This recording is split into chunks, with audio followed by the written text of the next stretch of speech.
اليوم رح نشوف وحده من اطيب السلادات يلي عائلتي شخصيا بتطلبها مني دائما وبالرادة ما بيخلى منها، كينوا سالاد. الكينوا يلي معبايه بالبروتينات ونحن رح نحط لها مكونات زياده كرمال نعملها اكله صحيه وسريعه. خلينا نبلش.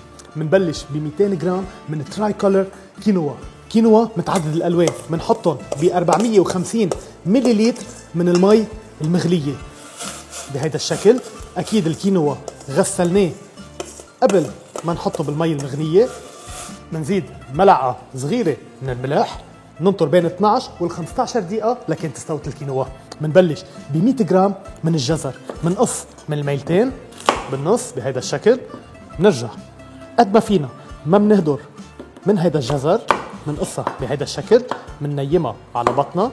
كمان بنقص ميله ثانيه، ميله ثالثه،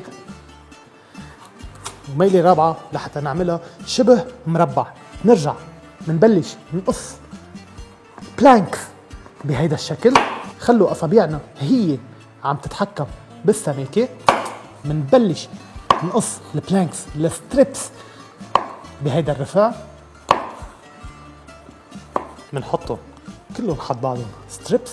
بنبلش دايسنج قد ما فينا على الناعم، بده يطلعوا تقريبا 1.5 ل 2 ميلي مكعبات على هيدا الشكل. خيار بنفس الطريقه، بنقص من الميلتين، بنقصها بالنص، بنبلش نقصها بلانكس دغري بهيدا الشكل. وهون كتير مهم بالخيار ما بدنا القسم الجواني يلي معبى هو مي كرمال لحتى ما تصير السلاد كلها مي. هاي بنشيلها على جنب. بنرجع بنقص غيرها كل ستريبس الخيار يلي قصيناهم. بنبلش كمان مثل الجزر نقصهم على 1.5 ميلي و2 ميلي. 400 جرام من الخيار كمان على جنب. بنرجع بنجيب دراق، وفيكن هون انتو تتفننوا وتحطوا حيلا فواكه انتو بترغبوا تحطوها، من مانجا لشمام لدراق اللي بدكن اياه. بنبلش نقص فيها كمان ترانشات على نفس سماكة الخيار والجزر.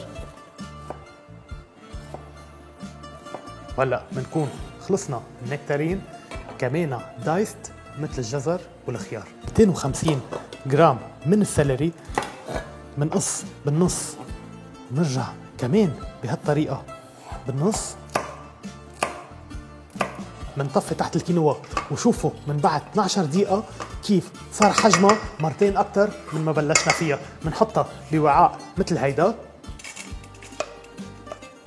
نرجع بنكمل السلري بنحطهم فوقهم بهيدا الشكل. كمان نكتارين أو الدراق أو حيلا فواكه بتريدوها. خيار كمان ما بننسى، وأكيد آخر شي جزر. بنبلش نخلط. بس ما رح تصدقوا هالسلطة شو غنية وشو طيبة رح تطلع. وهلأ بالنسبة للفتة، الفتة اليونانية يلي رح تضيف لها السلطة طعمة رائعة. بنبلش 250 جرام من الفتة، بنبلش نفرفتهم بهيدا الشكل. بنبلش نخلط عمية مهلنا كرمال لحتى ما نخبصها لهالسلاد. نخلط المكونات كلها سوا، وشوفوا هالألوان ما أجملها.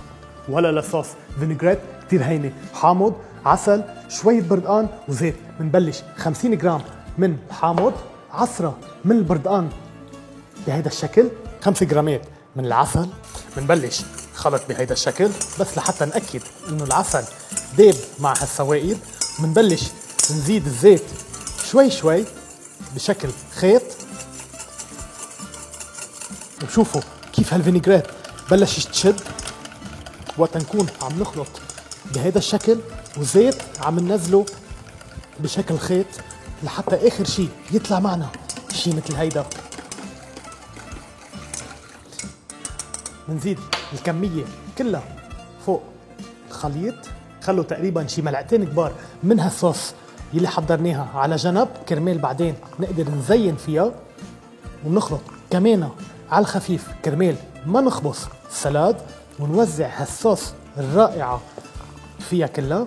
وهلا للافوكا لتعرفوا انه مستوية تكبسوا عليها من فوق. شوفوا كيف طرية. بنبلش فيها بهذا الشكل، بنقص حواليها كلها سوا بهذا الشكل، نبرمها برمة صغيرة تفتح معنا. نرجع بالسكين على الحبة برمة وظهرت بالملعقة بهيدا الشكل، بننزل تحتها كلها سوا. وشوفوا مأهينا نقشر الافوكا عن قشرة. وهلا بدنا نحضر وحدة من أطيب السلادات ممكن تعملوها.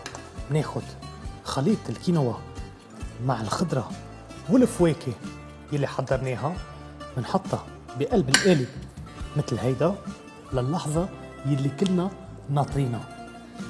نسحب القالب بهيدا الشكل، نرجع افوكا بنقصها بهالطريقة ترانشات صغيرة، بناخدها مثل ما هي فوق القالب، شوي من البقدونس بنزينها كلها فوقها. واكيد ما بتخلص بلا شوي من برش الليمون البرتقان كمان فوقها. ومن بعدها هيدي الصوص اللي حضرناها الفينيغريت الرائعة كمان حواليها بهيدا الشكل. بس شوفوا وجربوا لي هيدا الطبق وخبروني كيف بيطلع معكم.